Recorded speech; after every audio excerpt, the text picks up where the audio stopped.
Alors, Philippe, justement, revenons un peu sur ce combat sur la loi El Khomri. Gérard nous a donné quelques exemples, mais fondamentalement, est-ce que les travailleurs en France se rendent compte que, justement, en passant dans la loi, on perd toute capacité de négociation parce qu'on est systématiquement mis devant un mur ou mis devant la réalité économique de l'entreprise? La plus grande difficulté dans le combat que nous menons depuis maintenant le mois de mars, ça a été premièrement de parler du Code du travail.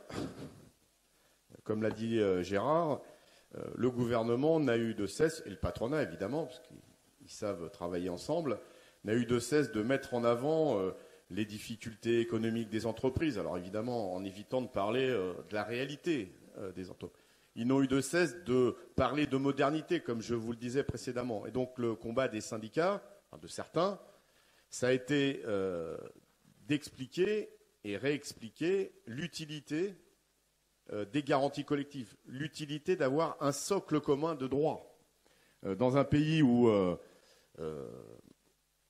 le taux de syndicalisation est faible, la France, autour de 10%, et encore moins dans le privé, où l'implantation syndicale est très très difficile, mais ça c'est pas une spécificité française. Il y a besoin, dans un premier temps, de faire connaître les droits aux salariés. Je pense aux petites entreprises, parce que c'est le paradoxe qu'on a. 98% des salariés français sont couverts par des conventions collectives. C'est un des taux les plus forts au monde. Mais il n'y a pas 98% des salariés qui savent qu'ils ont des droits, des conventions collectives et un code du travail. Et donc, la difficulté a été premièrement, d'expliquer, de persuader mais ça rejoint ce que disait Marc, avec un gouvernement qui a refusé de discuter avec certains syndicats, refusé. C'est pas, il y a eu des sketchs d'El Khomri. Si Martinez veut m'appeler, là, mon numéro de portable, vous voyez, ça c'est de la comédie. Mais refus. Et donc de privilégier une organisation syndicale en France, la CFDT, avec comment on appelle ça, des réunions informelles, le dimanche, et de favoriser une organisation syndicale de jeunesse, la FAGE, des étudiants, et donc de mettre de côté toute possibilité de négocier. Alors, tu l'as pas dit, mais François Hollande, c'est encore plus vieux que ça, a démarré son quinquennat en disant « ça sera le quinquennat du dialogue social ». Vous voyez la réalité du dialogue social. Une autre des difficultés, parce que je veux insister là-dessus, c'est de dire il y a ceux qui sont modernes et ceux qui sont rétrogrades. Vous voyez où on était situé. Et en même temps, parce que la mobilisation était importante, plusieurs millions de salariés, au moins une fois, ont participé à des mouvements. Vous savez comment c'est, il y a des manifs, on avait des manifs toutes les semaines. Dans les petites entreprises, sortir, dire à son patron je vais faire grève, c'est direction Pôle emploi, vous le savez ça. Donc il y a des salariés qui prenaient des jours de congé, des demi-journées de congé pour aller manifester. Donc c'est plusieurs millions qui se sont mobilisés pendant plusieurs mois.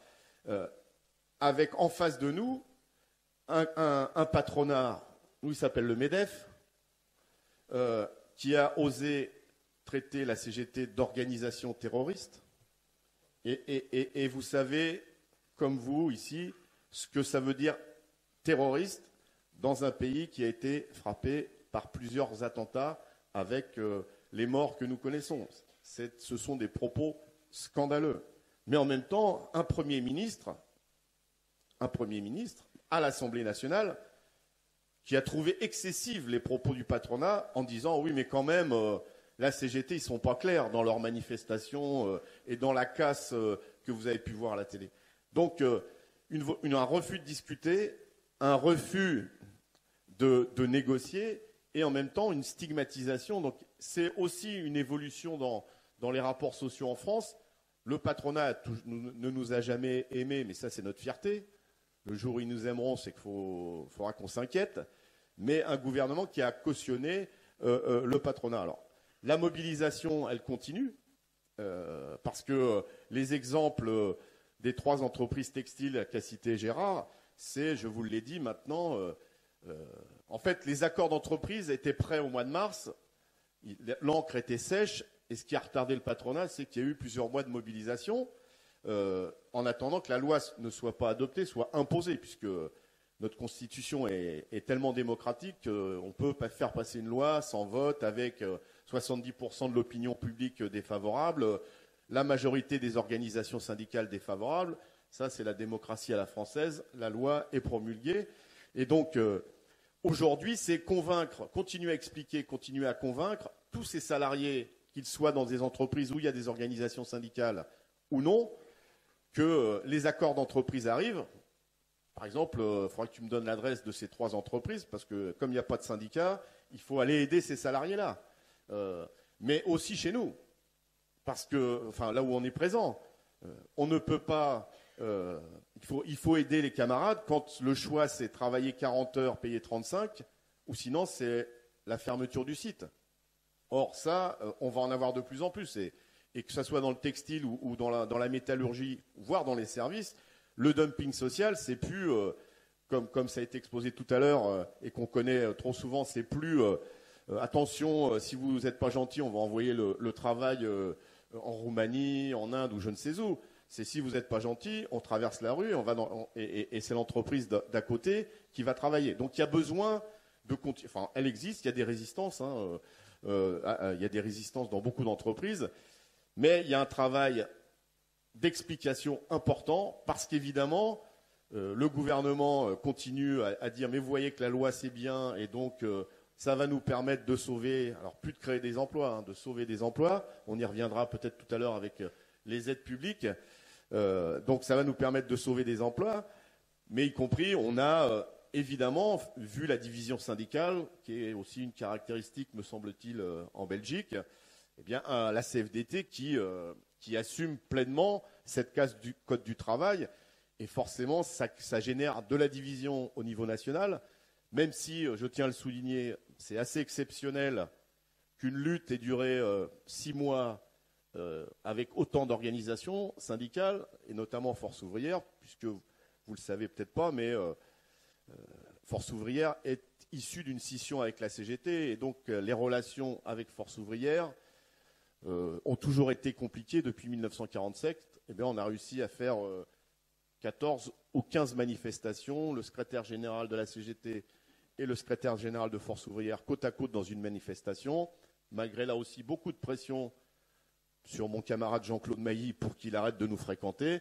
Ça aussi, ça a marqué l'opinion publique, ça a marqué le paysage social. Et donc, je pense qu'il y a une dynamique qui nous permet aujourd'hui de contrer. Notre slogan aujourd'hui, c'est évidemment continuer les mobilisations partout où c'est possible. Il y a des recours juridiques en France à l'OIT et à l'ONU, parce que l'ONU a condamné cette loi, ce qui a donné lieu à je fais la petite parenthèse, qui a donné lieu à un truc extraordinaire, c'est que la ministre du Travail française a expliqué à l'ONU qu'ils n'avaient rien compris. Vous voyez, l'humilité à la française, c'est ça. C'est une lettre de la ministre du Travail expliquant aux experts de l'ONU qu'ils n'avaient rien compris à la loi travail et que s'ils voulaient, ils venaient en France, elle leur expliquait. Alors que l'ONU a dit cette loi va renforcer la précarité, va casser les garanties collectives. Donc, on a des recours juridiques et notre slogan aujourd'hui, c'est pas de loi travail dans nos boîtes. Et donc, il y a des mobilisations, je vous l'ai dit, Valeo, la métallurgie, dans le textile, dans les verreries. Il y a beaucoup de mobilisations aujourd'hui dans les entreprises, avec quelque chose d'intéressant. C'est que quand ça arrive dans les entreprises, c'est beaucoup plus concret. Quand on vous dit c'est plus 25% de majoration des heures supplémentaires, c'est 10%, là, c'est concret.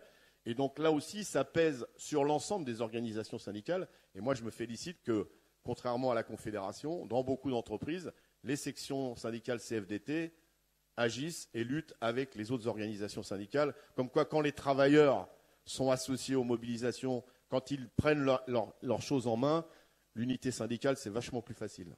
Alors, j'en profite pour te reposer une question, parce que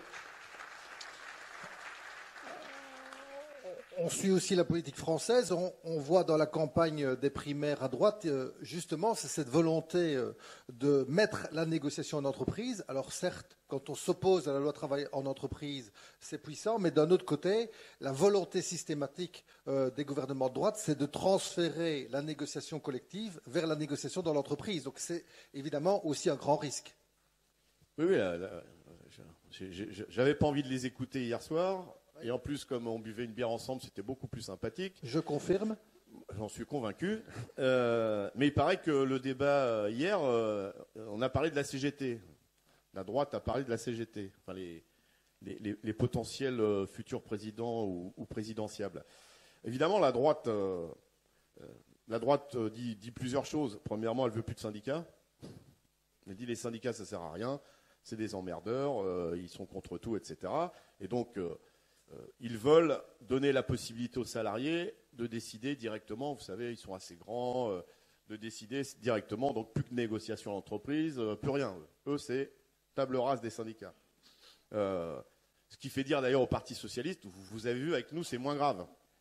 Donc, on a le choix entre le pire et le moins pire, là. Bon, si on pouvait choisir le meilleur, ça serait pas mal quand même. Hein. Donc, mais la droite... évidemment, on veut casser l'ensemble du Code du travail, toutes les références à des garanties collectives, veut casser les syndicats. Je pense que là aussi, on a une explication, mais ils sont pour la retraite à 67 ans, ils veulent nous faire travailler jusqu'à 44 heures, 46 heures, bon, un programme. Mais je le dis souvent, vous savez, moi j'ai des problèmes de repère entre mes deux bras. Parce que avant, je savais où était mon bras gauche et où était mon bras droit. En France, je commence à avoir du mal à savoir où est la gauche et où est la droite avec le gouvernement que nous avons. Ceci dit, ce qui est le plus inquiétant, parce qu'évidemment, ils veulent casser tout ce qui est référence au Code du travail, tout ce qui est référence à des garanties collectives, tout ce qui est référence aux syndicats. Ce qui est quand même le plus grave, et j'insiste là-dessus, c'est que la droite est sur le terrain de l'extrême droite et qu'aujourd'hui, pour éviter de parler des choix capitalistes, ils désignent l'étranger comme le problème à nos problèmes. Et ça, c'est grave, excessivement grave. Et donc, il y a besoin, de ce point de vue-là, qu'on ait un message clair vis-à-vis des travailleurs sur les dangers de l'extrême droite. Et quand je dis extrême droite, évidemment, nous, en France, on a le Front National, mais quand des dirigeants politiques parlent des réfugiés comme le problème à nos problèmes, quand des maires de droite refusent ce que propose la CGT, c'est-à-dire d'ouvrir des camps. Vous savez qu'en France, nos comités d'entreprise ont des centres de vacances, etc. La CGT a proposé, d'ailleurs le fait, d'ouvrir ces centres de vacances aux réfugiés de Calais pour les héberger dans des conditions dignes. Eh bien, les maires de droite produisent des arrêtés municipaux pour nous interdire d'accueillir ces réfugiés. Il y a même eu des balles réelles tirées sur nos centres. Quand on est dans ce climat-là et que la droite emboîte ce pas, il faut aussi tenir ces créneaux-là parce que ça pèse aussi sur les mobilisations des salariés. Tout à fait. Gérard, tu m'excuseras, mais c'est évident. Tu es ici un député socialiste membre du Parti socialiste français. On vient de dire le bras gauche, le bras droit, et globalement, il faut des politiques de gauche, et donc on aimerait bien avoir ton avis là-dessus, parce que c'est aussi notre manque, c'est de se dire à un moment donné qui défend encore des politiques de gauche de manière structurelle et de manière structurante. Ce n'est un mystère pour personne que le Parti socialiste français est totalement traversé par ce débat, sinon violemment. Et il est même, comme le dit son premier secrétaire dans le journal du dimanche la semaine dernière, en cours d'explosion. Et moi, je appartiens à la gauche de ce Parti socialiste. Je suis désolé de rajouter le mot gauche à socialiste. Oui, mais en l'occurrence, c'est tout à fait nécessaire. Certes, nous ne faisons que 30% du parti et ça Ça faisait 25 000 voix au dernier congrès, mais nous nous sommes battus contre la loi El Khomri avec quand même assez de vigueur pour qu'ils ne puissent pas la faire voter. Ils ont été obligés de passer par un coup de force, par le 49-3, parce qu'ils n'avaient pas la majorité au Parlement. Et donc cette loi a la particularité de n'être votée par personne, ni par le Parti socialiste, ni par les députés. Elle est imposée selon les mœurs de la Ve République en France, par le pouvoir personnel. Elle s'impose au gouvernement, qui s'impose au Parlement, qui s'impose au parti. Et il ne reste plus après qu'à résister avec tous les moyens que nous pouvons avoir. Ce que nous avons fait avec 13 manifestations en été et la 14e là. Je voulais dire sur les attaques contre les droits syndicaux, il s'ajoute 3 formes d'attaques aujourd'hui. Une de la droite, je ne sais pas si vous écoutez Alain Juppé, qui, dans le débat hier, le gars il dit il faut remettre les dirigeants syndicaux, les élus, les délégués syndicaux, au travail après 2 mandats. Le gars il a eu 10 mandats pendant 40 ans. Le seul moment où il a travaillé, c'est quand il était au Canada comme repris de justice et privé de droits civiques.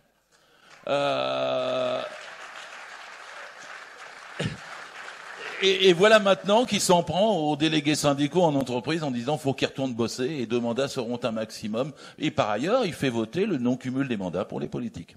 La deuxième chose, c'est dans la loi Valls, ils ont inventé un truc quand même, la loi Valls, El Khomri, ils ont inventé quand même un truc exceptionnel, ce sont les mandatés. Alors les mandatés ne sont pas des syndiqués. Ce sont des gens qui vont être mandatés pour négocier. Parfois ça intrigue les gens parce que ça va être dans 80% des entreprises où il n'y a pas de syndicat, hein, je vous signale. Et moi quand j'étais inspecteur du travail, j'étais un peu taquin parfois. Il m'arrivait d'entrer dans une entreprise, c'était après les 35 heures, et puis de demander où était le syndiqué. La première personne me disait mais il n'y a pas de syndiqué chez nous. Deuxième bureau où j'allais, vous savez où est le syndicaliste? Mais il n'y en a pas. Vous allez voir la 3e personne qui est déjà effrayée à l'idée qu'il y ait un rouge dans son entreprise. Et là, me dire, allez voir le comptable. Alors, je vais voir le comptable avec mon papier, et je sais c'est lui. C'est-à-dire qu'il a marqué, il est mandaté par la CFTC quelque temps plus tard pour négocier les 35 heures, et en échange de ce mandat, il y avait de l'argent qui était versé pour aider l'entreprise à passer aux 35 heures. Alors je lui dis au gars, c'est vous monsieur qui êtes le syndiqué? Il me dit, mais non. Si, c'est vous. J'ai votre nom, là, CFTC. Il me dit, CF quoi? J'ai dit, CFTC, monsieur. Ah oui, c'est le papier que le patron m'a fait signer l'année dernière pour qu'on ait les sous pour les 35 heures. Les mandatés, ça sera le comptable ou le neveu du patron. Vous voyez? Mais ça veut dire qu'ils inventent quelque chose d'anti-syndical pour faire passer, sous couvert d'être moderne et négociatrice, des gens qui vont jouer ce rôle. Et là, le patron n'aura même pas besoin de monter sur l'estrade devant les salariés. En douce, il dira à son comptable, va voir la CFTC, elle va te faire le papier, et c'est réglé, on passe de 25 à 10%. Et le 3e truc qu'ils ont inventé, c'est le référendum. Alors ça, c'est pas mal non plus. Parce qu'on pourra faire des référendums par entreprise, c'est ce qui a marché chez Smart au début, pour leur demander aux salariés de renoncer à 35 heures et de travailler 39, payer 37. Alors ça, plutôt, ça vise la FNAC en France. Parce que les organisations syndicales, à la FNAC, majoritairement, veulent pas qu'il y ait l'ouverture le dimanche. Mais il faut savoir une question, c'est que les syndiqués et les syndicats sont mieux élus que les politiques. Parce que pour être élu au premier tour, comme organisation syndicale, il faut qu'il y ait un quorum. Moi, j'ai vu des députés français qui étaient élus avec 12,5% des votants. Là, il faut un quorum. Et après, il faut avoir la majorité dans le quorum, 50% de 50%. Et là, vous êtes un responsable syndical qui a la majorité dans son entreprise et qui dit au patron, non, je ne veux pas travailler le dimanche. Alors là, ce qu'a inventé la loi El Khomri, c'est que dans ce cas-là, le syndicat minoritaire, suivez mon regard qui ça peut être, à 30%, non, pas toi, pas nous, pas moi, ouais. Et le syndicat minoritaire à 30% aura le droit de demander au patron, dans ce cas-là, d'organiser un référendum pour poser la question, travaille-t-on ou pas le dimanche? Alors je vous fais remarquer le cheminement. C'est le syndicat minoritaire qui demande au patron, et c'est lui qui organise et qui pose la question. Alors, poser la question pour travailler le dimanche, c'est pas dur. Hein. Vous travaillez le dimanche ou je vous ferme le mardi? Il y a d'autres variantes, parce qu'on nous dit que le travail dimanche, c'est selon le volontariat. Tout le monde sait bien qu'il n'y a pas de volontariat en droit du travail. Essayez de travailler le dimanche si votre patron ne veut pas. Essayez de travailler le dimanche, de ne pas travailler le dimanche si votre patron veut. Selon le volontariat, alors le patron posera la question. Et il fera le référendum. Mais attention, il peut le faire le samedi matin et sans quorum. C'est-à-dire que là, vous n'avez plus du tout la règle qui fait que le syndicat est majoritaire à 50%. Il n'y a aucune précision pour le référendum.